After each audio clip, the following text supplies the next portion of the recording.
Assalamualaikum warahmatullahi wabarakatuh.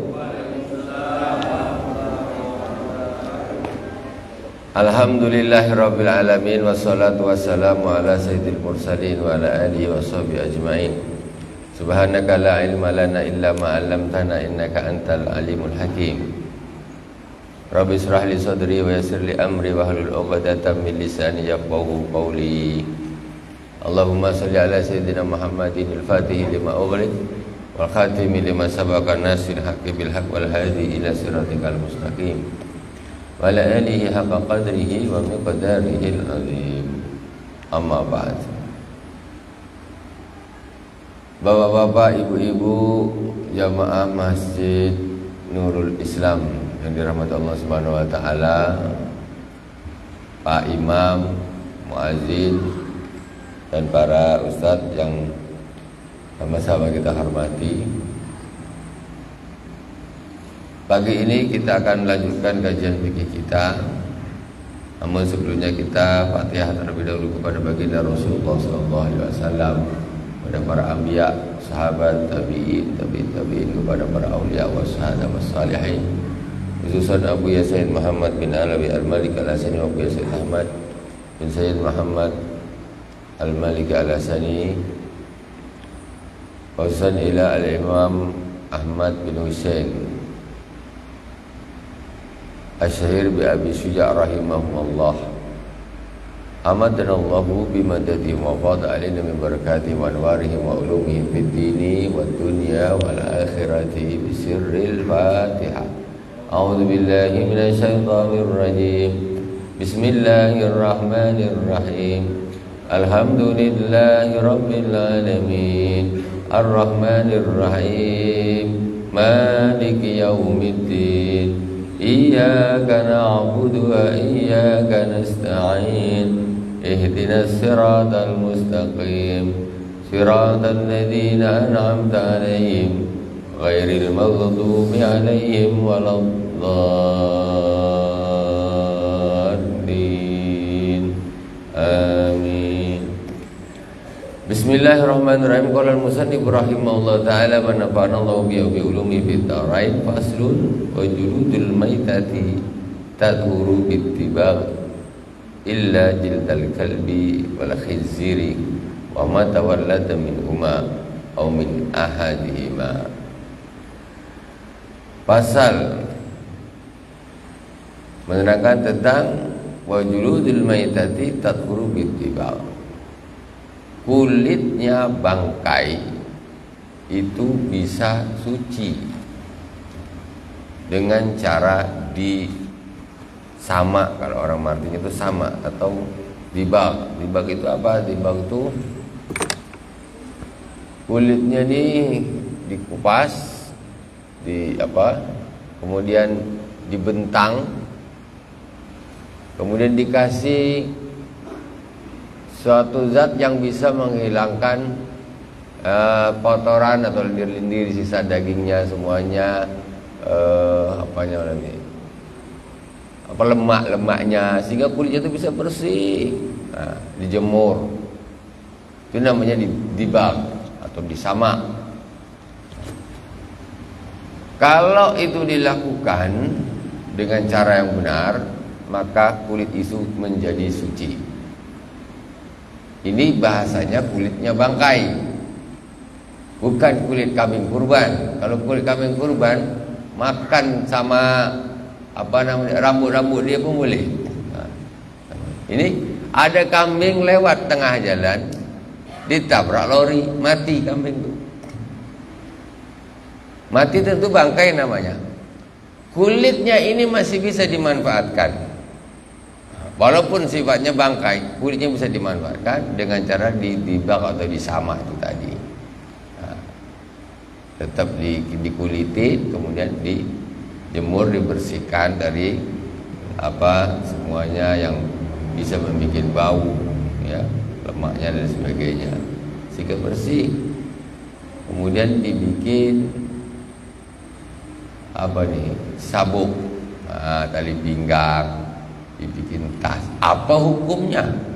Nah kan, ini kan jadi masalah nih. Ada sapi gemuk, tahu-tahu masuk ke longkang, mati tidak tertolong. Ini macam mana ini ya? Mau dibuang semua? Kalau mau dikuliti, dikuliti, boleh.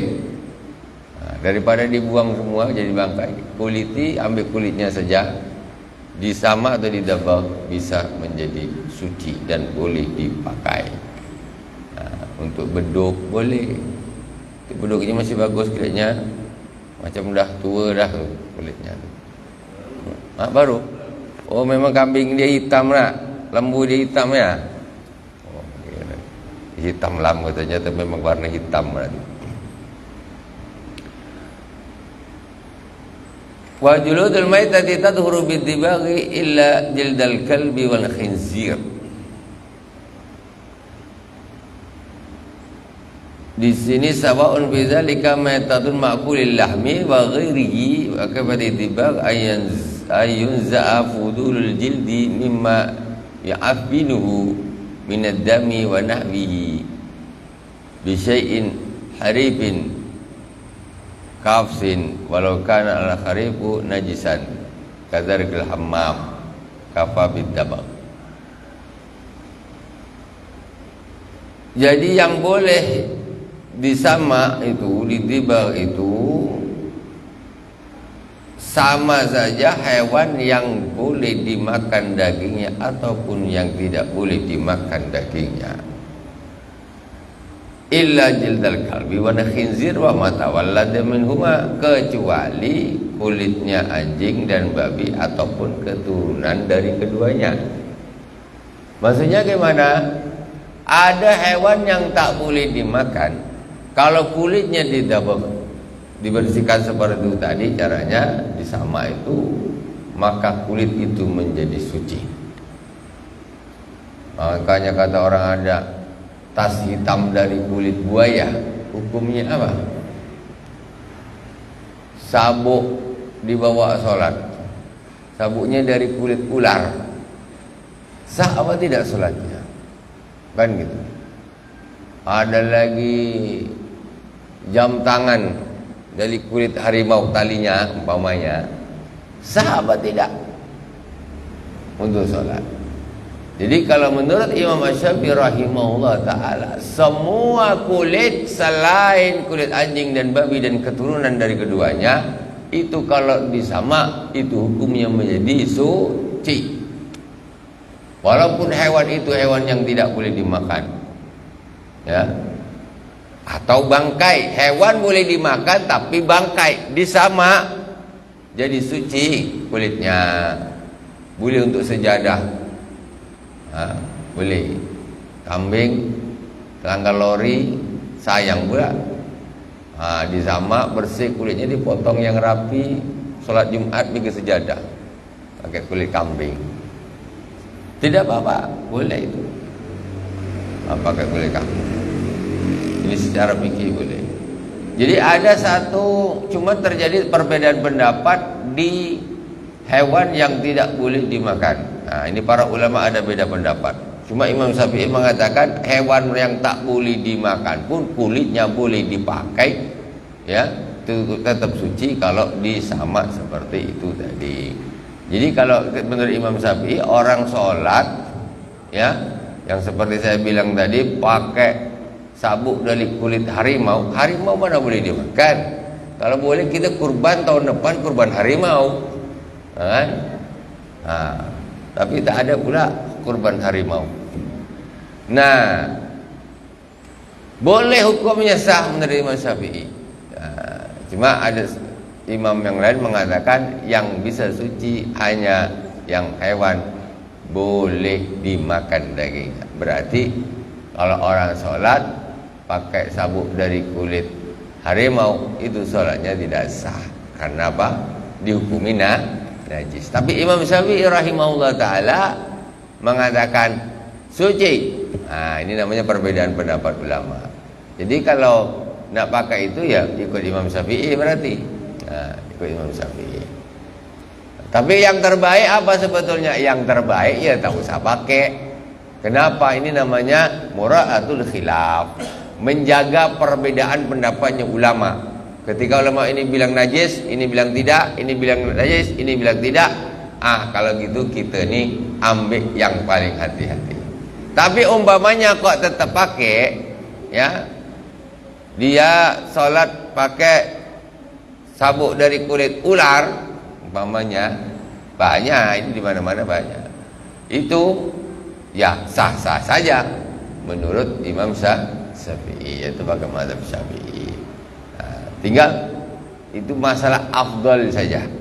Afdal saja. Jadi boleh kita mengikuti pendapat seorang imam walaupun berbeda imam tersebut dengan pendapatnya imam-imam yang lain. Cuman yang terbagus kita ambil dari beberapa pendapat imam mazhab ini, diambil mana yang paling hati-hati, itu yang terbagus, ya. Umpamanya dipilih salah satu, ya boleh-boleh saja, tidak apa-apa. Masih ada yang membolehkan. Begitu. Masih ada yang membolehkan. Jadi saya ulangi lagi. Ini kadang-kadang menjadi pelik. Orang bingung, ini macam mana nih orang sholat kok bawa kulit hewan, kulit harimau, kulit ular, kulit buaya untuk dibawa sholat, macam mana? Apa sah apa tidak? Kan? Jadi ini jawabannya, ya. Ada ulama yang bilang sah, ada yang bilang tidak, ada yang bilang najis, ada yang bilang tidak. Yang bilang tidak adalah Imam Syafi'i rahimahullahu taala, salah satunya. Kemudian ilal kalba wal khinzir wa ma tawallada minhuma au min ahadihima. Kalau kulit anjing dan babi itu mau disamak kayak apa tetap najis, ataupun anaknya anjing ataupun anaknya babi, ataupun anak dari salah satu keduanya. Ma hayawanin tagirin fala yaduru bitibak.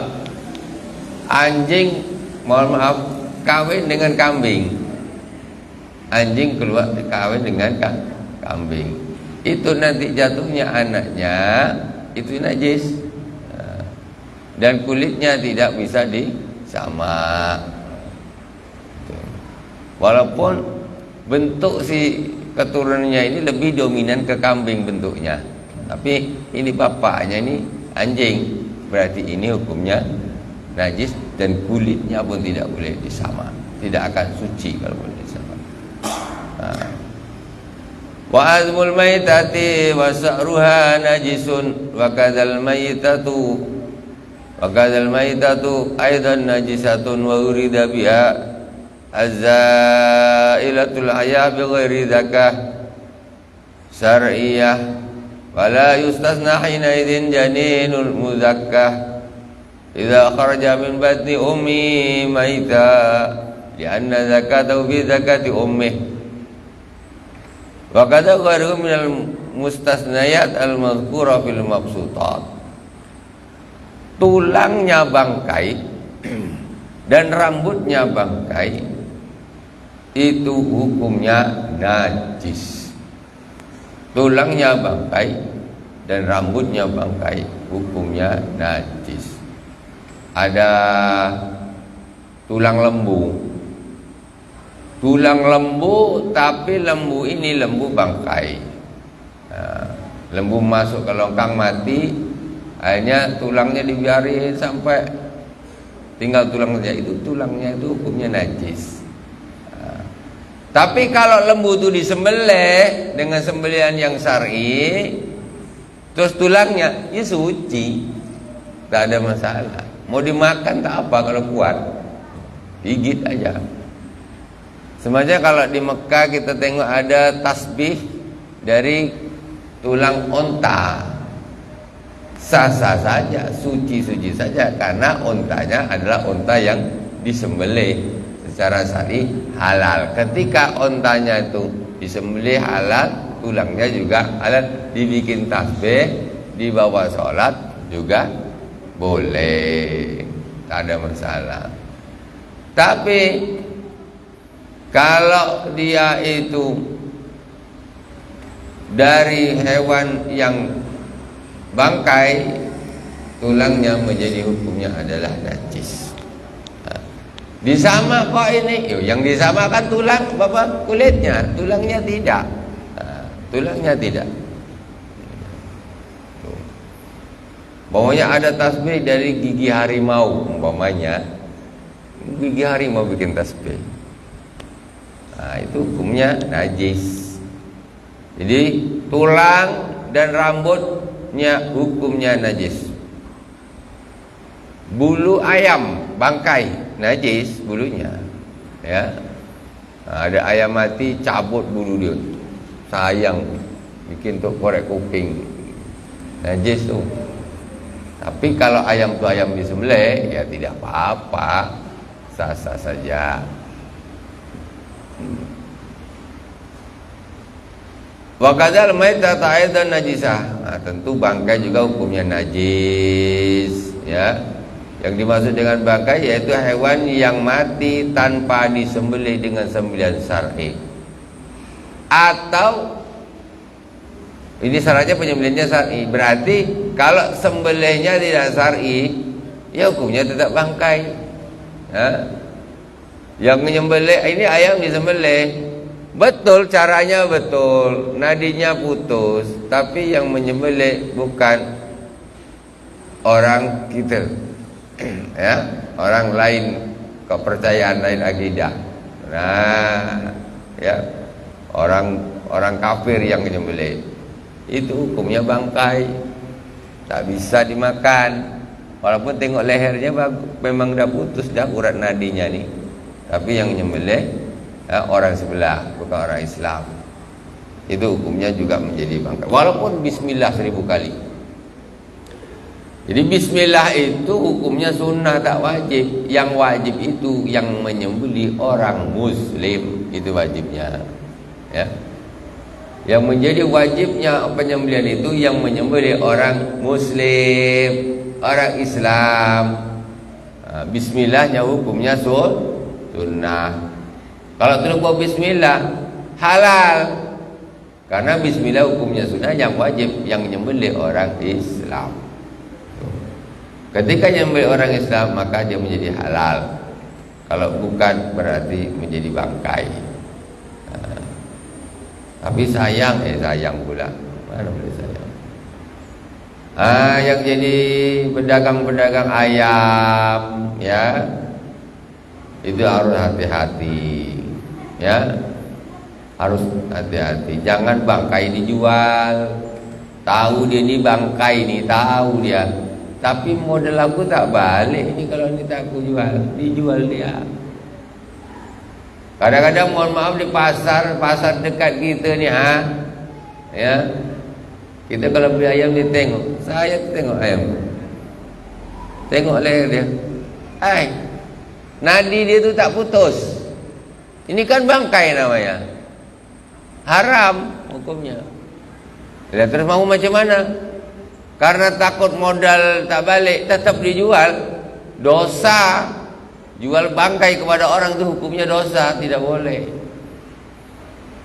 Terus yang beli pun lah sudah di kilo, udah dibawa balik, baru nampak lehernya nadinya tak putus. Sayang, goreng aja lah. Lah, yang pedagangnya juga gitu. Ini kisah nyata, bukan tak nyata. Saya sendiri saya bilang, Pak, ini tak boleh, ini lehernya ini nadinya tak putus, aku tak mau ini. Saya itu tak sengaja aja pilih-pilih. Coba yang ini tengok macam gemus ya, tengok. Bentar Pak, tengok lehernya, tengok. Waduh, betul-betul tidak putus. Haram itu, bangkai itu. Walaupun dia gemuk, sehat, macam gemuk dia. Saya bilang, saya ini. Saya tak mau, bukan dia ini bangkai nih Pak, tak boleh. Padahal dia orang gitu juga. Akhirnya bukannya dibuang dia ke sana, disaruh sampai jadi dijual ke orang lain. Kan kurang ajar namanya. Jangan begitu, dosa itu. Hati-hati. Jangan karena modal aja. Berapalah untungnya kayak gitu tuh, dosanya itu loh. Dosa, bukan tak dosa. Yang beli juga harus hati-hati, ya. Yang jual juga harus hati-hati. Jangan asal untung aja atau tak mau rugi saja jual bangkai-bangkai lah. Ayam datang berapa bok, hitungannya umpamanya 50 ekor, sudah diantar ditaruh, yang ngantar lorinya balik, ambil dihitung 3 ekor mati. 3 ekor nih kalau dihitung-hitung 150.000 lah katakan, atau 5. Tolak aja, ikut aja jual sekali. Rugi kan tak apa. Ini bahaya.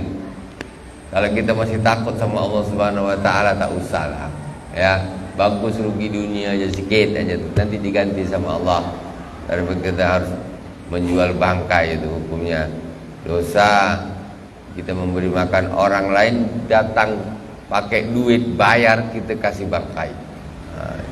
Apa tak kurang ajar? Kita kasih orang tuh gratis saja bangkai, dosa. Apalagi dia beli, bayar dia, kita kasih dia bangkai. Jangan, ya. Jadi seluruh bangkai itu hukumnya najis, sampai tulangnya, sampai bulunya, ya. Fala yustasna hina idzin janinul muzakka bighairi zakatin sariyah. Fala yustasna hina idzin janinul muzakka idza kharaja bi badni ummihi maitan li anna zakatahu zakata ummi. Sekarang ada satu hewan yang dia tidak usah disembelih, tapi dia hukumnya halal. Kambing dia tak disembelih tapi hukumnya halal. Macam mana tuh? Jadi ceritanya nih, Bu, ada kambing tak disembelih tapi hukumnya halal dagingnya, yaitu anak kambing. Ya, ada kambing bunting, dalamnya ada anaknya, udah besar tapi belum lahir aja. Ibunya disembelih. Ibunya begitu ibunya disembelih, setelah dikulitin, ada anaknya di dalam. Tentu ketika ibunya udah mati, anaknya juga ikut mati. Jadi anak yang di dalam kambing ini, di dalam induknya ini hukumnya halal walaupun tidak disembelih. Karena zakatnya janin, maksudnya zakat itu sembelihannya janin itu adalah mengikuti sembelihan ibunya. Kalau ibunya disembelih, janinnya di dalam, walaupun dia ketika dibuka perutnya itu sudah mati, itu hukumnya sudah disembelih mengikuti sembelihan ibunya. Jadi itu namanya ada kambing tak disembelih tapi halal. Itu dia. Bingung macam mana tadi sembelih jadi halal. Itu zakat ummi. Waqatil maitatu aidan najisatun wa urida biha zailatul haya bi ghairi zakatin syar'iyyah.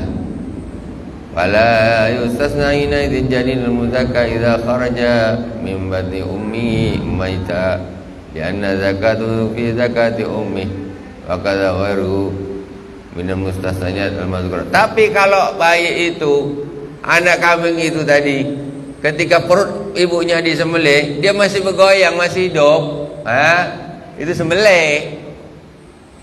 Tidak, ketuk aja kepalanya, puk, mati dah.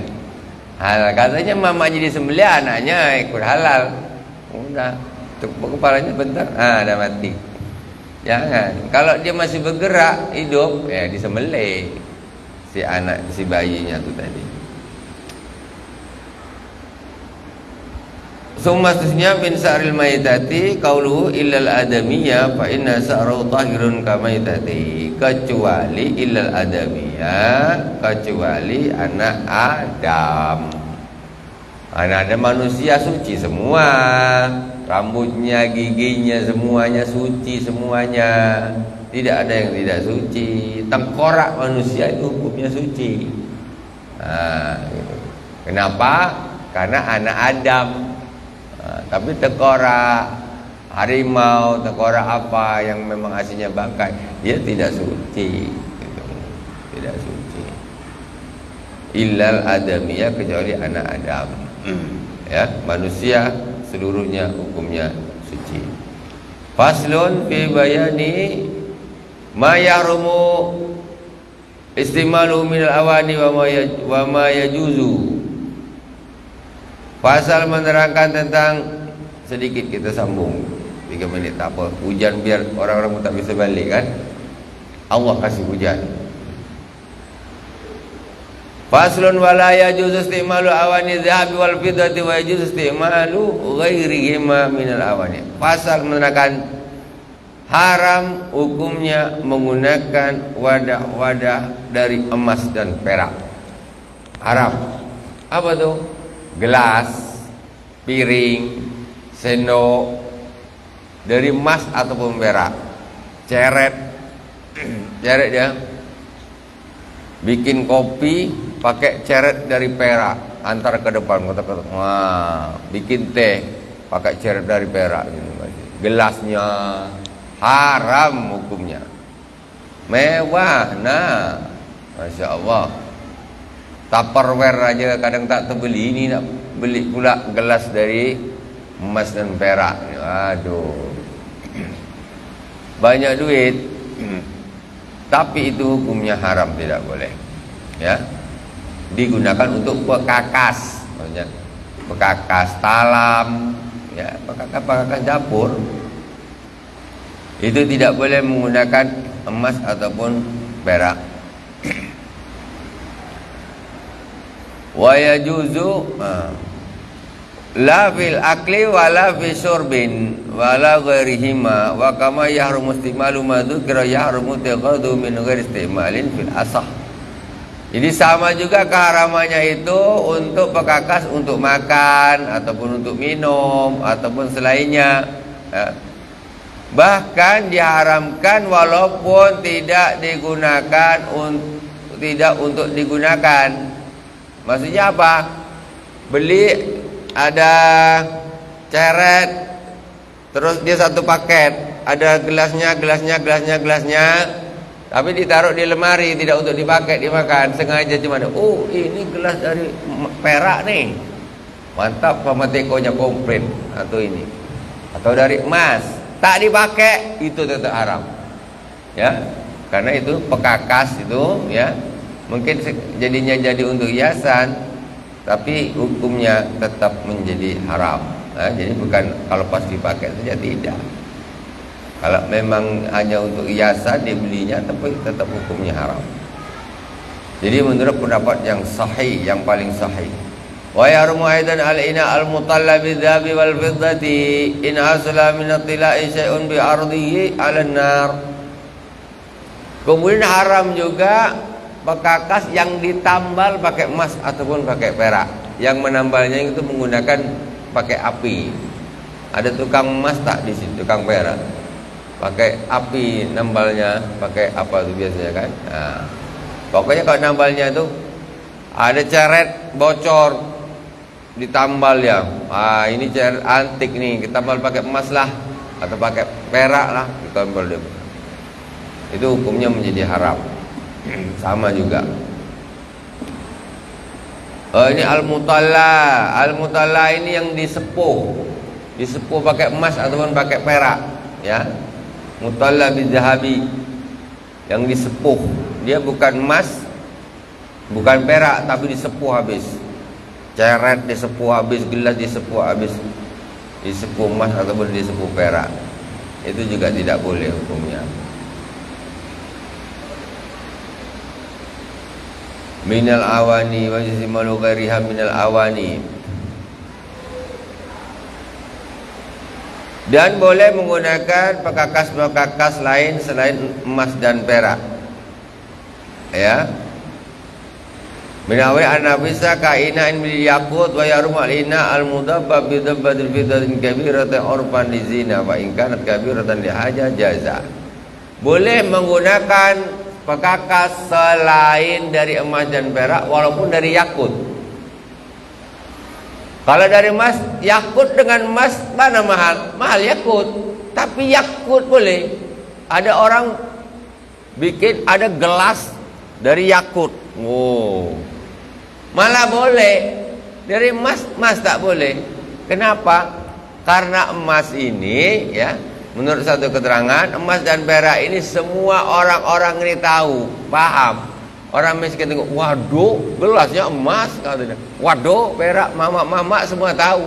Wah, orang ini kaya betul. Tapi kalau yakut, ya, itu nggak semuanya orang tahu.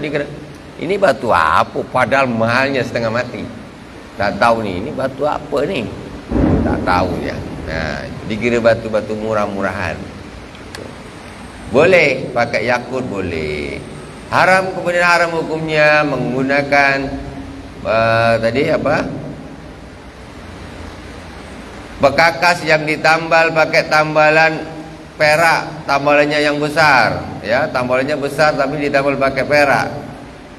Baikkan kabiratin lihajajaza, tapi kalau untuk kebutuhan, ya, memang butuh, bukan untuk perhiasan, butuh memang dia bocor, nak kena tambal nih, maka hukumnya adalah makruh. Al-zaghiratan urban ataupun kecil tambalnya, itu juga hukumnya makruh. Lizinatin kurihat, kalau untuk apa, perhiasan, ditambal kecil untuk perhiasan, kurihat, hukumnya makruh, dimakruhkan. Auli hajatin fala tukrahu amma tubatu dzabi fataramu mutlaqa kama sahahu an-Nawawi. Tapi kalau nambalnya pakai emas maka mutlak haram. Mau besar tambalannya, mau kecil tambalannya, mau untuk dipamerkan ataupun untuk hajat, tidak boleh. Jadi kalau nambal gitu mentok pakai perak, tapi karena hajat, bukan karena kalau tambalnya besar, karena hajat ataupun karena memang darurat. Kalau karena apa, zina, maka hukumnya tidak boleh. Zina umpamanya perhiasan, tidak boleh. Okay. Kalau emas mau kecil mau besar, mau untuk niat apapun, tetap hukumnya haram. Wallahu subhanahu wa ta'ala a'lam. Habis ini hujan-hujan kita ngopi bersama-sama, sedap, cocok lah. Alhamdulillah rabbil alamin, subhanakallahumma wa bihamdik, asyhadu an la ilaha illa anta, astaghfiruka wa atubu ilaik. Wa sallallahu ala sayyidina Muhammadin wa ala alihi wa sahbihi wa baraka wa sallam. Alhamdulillahi rabbil alamin. Wassalamualaikum warahmatullahi wabarakatuh.